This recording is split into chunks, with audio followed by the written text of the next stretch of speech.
me deixou bastante confiante,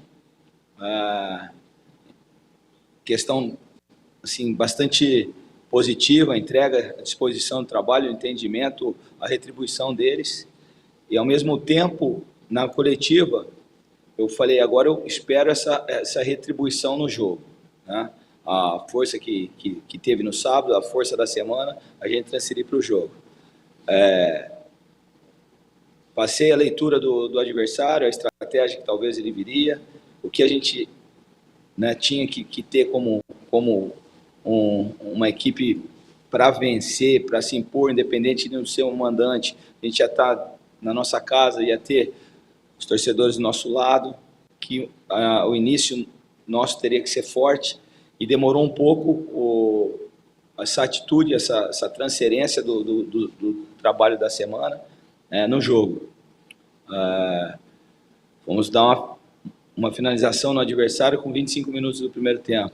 Antes da finalização, desperdiçamos 5 bolas paradas. Fomos acertar a cesta com o Rosa na trave. Eu achei muito pouco. O adversário começou a gostar do jogo e jogar no nosso erro. Então ele cresceu com algumas circulações lentas de bola nossa, algumas trocas de passe nosso errado, e eles tinham um jogo reativo, né, marcando baixo, e tinham um campo aberto para explorar o contra-ataque. A partir daí, pontuei no vestiário em relação a esse comportamento, e com as mexidas eu acredito que eu potencializei algo mais ofensivo, de força, de vontade, mesmo desorganizado. Eu acho que o segundo tempo a gente teve mais ímpeto do que no primeiro, né? E na palavra final, pontuei que, além da prática, além das atividades ali, a gente vai ter que ter alguns ajustes comportamental no elenco, de aceitação, de receber, né, de entender, de cobrar mais construtivo, né? Eu percebi um pouquinho no treino final de quinta, pontuei na sexta, e hoje no jogo eu vi algumas situações ali que é mais relacionamento pessoal ali, de se aceitar, de ser um pelo outro, de estar unificado. Isso vai fortalecer o jogo, vai ajudar e colaborar para a parte tática na distribuição do jogo em si. Professor, boa noite. Rodrigo Ferreira, da Marcos Lopes TV 95 mais FM. Sobre as alterações, né, a gente viu que o senhor, a primeira alteração, já promoveu a entrada do Bismarck, mais para frente entrou também o Robinho. São dois jogadores que estão com muitas críticas por parte da torcida, pelo rendimento deles, que tem sido bem abaixo desde que aqui chegaram. Eu queria saber do senhor qual foi a sua ideia com a entrada desses dois atletas, se é muito mais uma tentativa de recuperar esses jogadores, o ânimo deles, para que eles possam vir ajudar o ABC, ou se foi mais uma circunstância assim, de serem as opções que tinham disponíveis ali no plantel para entrar na equipe. Pela leitura do jogo, eram jogadores que eu precisava potencializar na partida, pela característica. Enfrentei Robinho já na Série C, enfrentei Bismarck, então são jogadores que eu conheço e eu sei que eles têm muito a dar. E na semana busquei conversar, não só na disposição dos treinos, mas no individual com alguns jogadores, e entender o porquê não estava sendo potencializado, porque não estava figurando, porque não estava jogando. Momentos estava dobrando o lateral no corredor, às vezes jogando o Ezequiel e o Marcos Rocha, às vezes o lado contrário, às vezes teve dobra também, tendo 5 extremos no elenco. Eu falei, estou chegando, gosto da característica de vocês, já me deu muito trabalho quando eu enfrentei, vamos pegar a semana e vamos, né, voltar. É um jogo onde tendência é eu fazer as 5 mexidas, e eu vou fazer as 5 mexidas. Sempre eu busco, se não há necessidade de troca por lesão, questão estática, eu busco sempre mexer ofensivamente. Então prepara bem a semana. E foi, na leitura me pediu isso. Optei também em soltar um pouco mais os lados, né, com o Ezequiel e com o Manuel. Acredito que a gente ganhou mais corredor ofensivo. E Bismarck e Robinho deu essa vazão de força. As decisões talvez não foram com eficiência, mas Bismarck teve duas situações que ele achou a finalização, né, não teve assertividade na finalização, mas estava ali presente, estava pisando na área, estava ganhando profundidade. Robinho deu uma vazão, tomou uma decisão errada, era uma bola para ele dar um tapa para frente para ganhar a área, tentou fazer o corte por dentro, mas são jogadores que têm esse desafogo, né? São peças que estão no elenco que eu vou ter que, né, usar. Ali que poderia era Brizuela e Isla, só que eu optei por esse jogo por Bismarck e Robinho, né? Então, talvez a semana vai me mostrar se para o próximo jogo possa ser a mesma ideia, mas com Isla e com Brizuela, enfim. Professor, boa noite. Boa noite. Alisson Bala, da Rádio CBN Natal.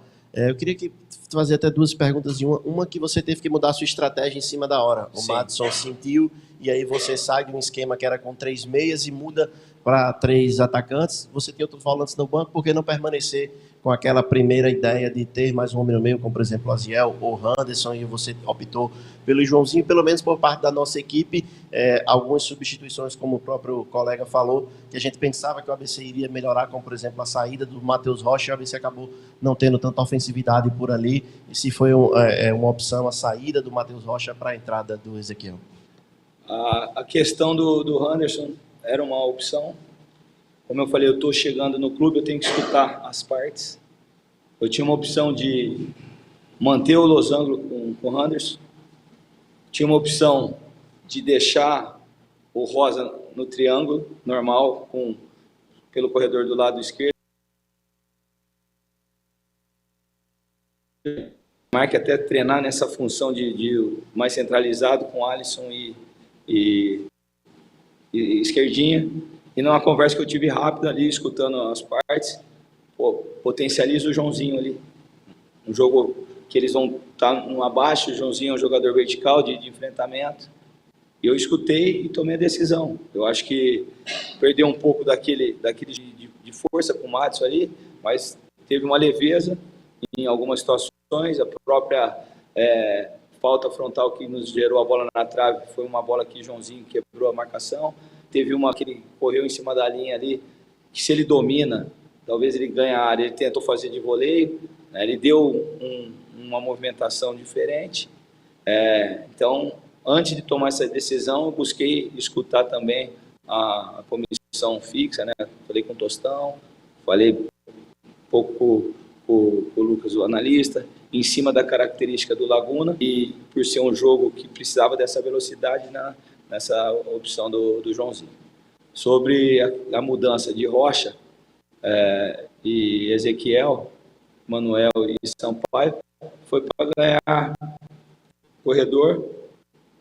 Acho que Rocha, algumas decisões no primeiro tempo, tanto ele quanto o Sampaio, buscaram um jogo mais de pouca profundidade, gerou algumas bolas longas e muito pouco aqui do enfrentamento. Entendi que o Ezequiel e o Manuel poderiam me dar isso. Acredito que o Manuel pelo lado esquerdo, Ezequiel até uma bola no final ali que o Robinho quase chega, foi pelo lado. E agora entender a semana, tomar as decisões, ver o que vai ser melhor. Já tem uma base do elenco jogando, não só treinando, e tem um conhecimento maior do adversário jogando, não só por vídeo, né? Não só por imagens. Boa noite, professor. João Pedro Barbalho, da Universidade do Esporte. Vou retomar uma parte da sua fala quando você cita algumas, não só dentro de campo, mas também comportamentais, né? E aí, agora, nesse jogo contra o Laguna, no momento que você fez a quinta substituição, pretendeu fazer a quinta substituição com o Danilo, a gente percebeu o esquerdinho até um pouco nervoso, insatisfeito, foi ali, conversou com você na beira do gramado para ver se realmente ia continuar no jogo ou não. É desse tipo de situação que você fala, cita realmente essa situação comportamental? E mais uma, a estreia do Joãozinho e do Anderson Rosa. O torcedor pode esperar outros jogadores desse perfil que já trabalharam com você, não só nessa janela, mas na próxima? Sobre esquerdinha, ele ficou na entrevista ali, eu acho que não participou da corrente, e eu mencionei, e eu falei na corrente sobre isso, que o meu comando vou tomar as decisões que eu ler durante a partida. Eles estão me conhecendo, eu estou conhecendo também o grupo. Hoje, com 5 mexidas, você potencializa a intensidade praticamente os 100 minutos, contando com os acréscimos. E sempre, a maioria das mexidas é os corredores, é os meias, é o homem de frente. Então, ele querendo ou não, ele aceitando ou não, se eu ler que é necessário, ele vai sair. Não adianta eu chamar o Danilo, ele, sou eu. Não adianta eu chamar depois a sequência o Bismarck, sou eu. Se achar que vai ser e pronto. Ele só não saiu do jogo porque o Joãozinho e o Anderson Rosa vinha umas 2 semanas sem jogo e pediram mexida. Senão, minha ideia não era mexer, era deixar o Danilo centralizado e ele ia sair. Como ele não estava na corrente final, falei, o que eu estou falando aqui na ausência dele, eu vou pegar ele na presença. Ele chegou e eu falei, o que eu estou falando aqui na coletiva. Ele falou, não foi isso, é que eu estava com saúde ainda, estava bem. Se o senhor fosse me tirar por causa disso, né, não era necessário, porque eu estava com força ainda no jogo. E eu expliquei para ele o que eu estou explicando para vocês aqui da imprensa. Sobre Rosa e Joãozinho, são jogadores dessa característica. Achei que eles até fizeram um jogo enquanto suportaram. Acho que essa questão de último jogo ser há 15 dias, teve um período em casa ali e voltaram a treinar praticamente essa semana, né? Acho que no momento dos 20, 25 segundo tempo, deu uma pesada, o campo pesado também, né? Jogadores que têm que fazer esse enfrentamento, e aí foi aonde eles pediram a substituição. Boa noite, professor. Boa noite. Evaristo. Justo Araújo da 96 FM. Com o empate de hoje, o ABC deixa em aberto a possibilidade de, se o América vencer as 2 partidas contra o Santa Cruz, mandar uma possível... Claro, se o ABC for classificado também no próximo domingo contra o ABC no jogo da volta em casa, né? O América mandaria o jogo. Queria que você explicasse um pouquinho também do quanto esse empate foi negativo, né, para a equipe do ABC, e eu também queria que você comentasse um pouco desse bastidor, da beira do gramado do jogo, essa disputa com o Gustavo Nabger, que também é um treinador que gesticula, fala muito, que inclusive na coletiva dele, ele comentou com relação ao vestiário, né, que o Laguna deveria ter vindo para o vestiário que o ABC estaria e não o ABC. Sobre a questão do Gustavo, o Gustavo... Conheço o Gustavo desde Campinas, lá do Guarani, menino que jovem, com ideias, né, como foi essa questão da criação dessa equipe, com uma equipe vegana, fazendo uma função, momentos diretivo e agora na beira do campo. O que ele quis buscar nisso por ser o mandante, ficar no meu banco e eu lá, mas aí aqui é a nossa casa, né? É muito simples. Dependente do mando ser deles, a casa é nossa. E foi isso que foi conversado com o quarto árbitro e a decisão foi tomada, entendeu? Eu acho que isso aí não muda em nada a história do jogo. Desculpa, a anterior? Sobre o empate. Sobre o empate, o negativo, né, que a gente tira. Essa questão... A gente não sabe o que vai acontecer amanhã também, né, no jogo do América e Santa Cruz, então uma análise um pouco precipitada. Claro, se o América faz o resultado, passa à nossa frente, enfim. E a gente tem que entender agora o mais importante: perdeu a vantagem, a gente tem que fazer a vitória para chegar à final. Ponto. Acho que é o que mais a gente tem que se preocupar agora, porque não adianta a gente ficar lamentando em um fato que já ocorreu. O próximo passo agora é ganhar o próximo jogo para chegar à final. Isso acontecendo, se nos der a situação de continuar na frente do rival, né, mas a final para cá. Se não der, a gente vai ter que jogar a final lá, se o América também chegar, né? Então é muita suposição, né, antes do fato ocorrer. Mas é negativo, porque você trazer para dentro de casa, né, é sempre positivo e é muito difícil jogar aqui. Isso eu tenho ciência. Como eu falei na minha coletiva, né, de apresentação, toda vez que eu joguei aqui eu tive bastante desconforto. boa noite. Boa Já noite. pensando no próximo jogo, quais erros não cometer nesse jogo de volta para conseguir sair com a vantagem e chegar na grande decisão do campeonato? Primeiro, buscar o equilíbrio de comportamento, aceitação, cobrança, verbalização, uma equipe unificada no mesmo propósito. É o que vai ser trabalhado e que já foi falado no vestiário, por isso eu estou falando aqui para vocês na imprensa. Né? Receber, né? Não está com o coração pesado, não está com as unhas grandes, você entendeu? Porque às vezes você fala uma situação, já vem uma resposta assim, a serência de porque o setor defensivo, porque o setor ofensivo, e acaba a gente se desequilibrando e o adversário tirando proveito em relação a isso. Então, vamos nos organizar nessa situação. Primeiro ponto. Segundo ponto, entender que na semana eu vou fazer uma atividade segunda-feira para o G2. Um jogo treino. Quero ver um pouco mais esses jogadores que não figuraram nesse jogo. Resposta na semana. Como vai ser. E o ponto principal que eu achei que faltou, pisar mais forte desde o início do jogo, jogando dentro de casa. Algumas atitudes,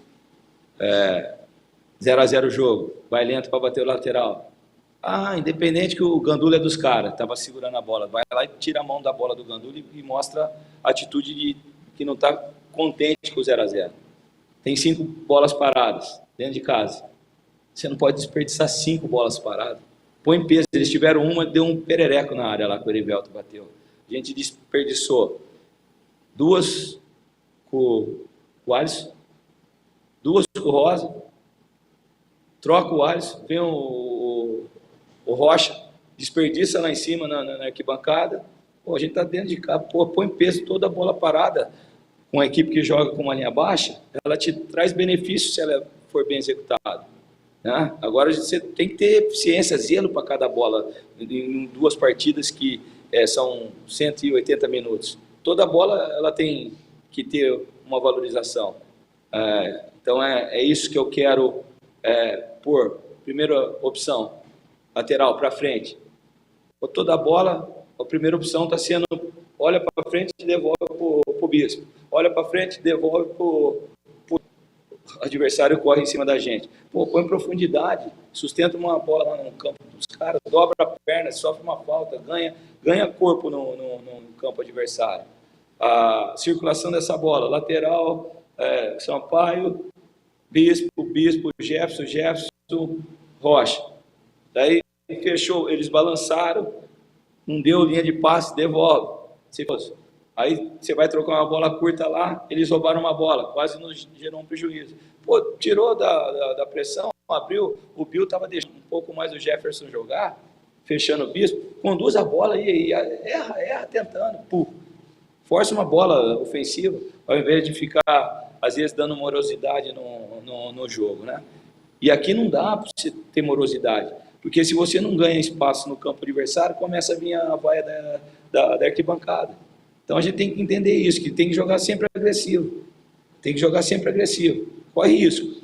É melhor você correr risco se colocando no jogo do que fazer um jogo seguro com medo de errar e não ter eficiência. Eu acho que a gente não pode mais se omitir do jogo. Da linha de passe, arrisca um passe entre linhas, errou, faz o perde e pressiona. Então esses comportamentos eu vou colocar na semana, distribuição da semana. Evaristo, a arbitragem é sempre um tema e foi um tema ao meio da partida, né?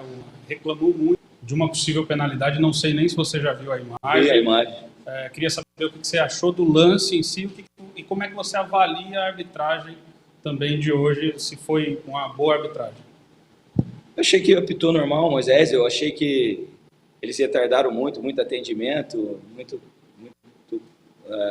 cai aqui, cai ali, poderia dar um pouquinho mais do acréscimo, não sei se ele deu 8 ou 7 minutos, 8 minutos. Achei que teve muita demora, teve substituição tanto da minha parte como da parte deles. Sobre o pênalti, eu estava longe. Aí eu vi a imagem, é interpretativo.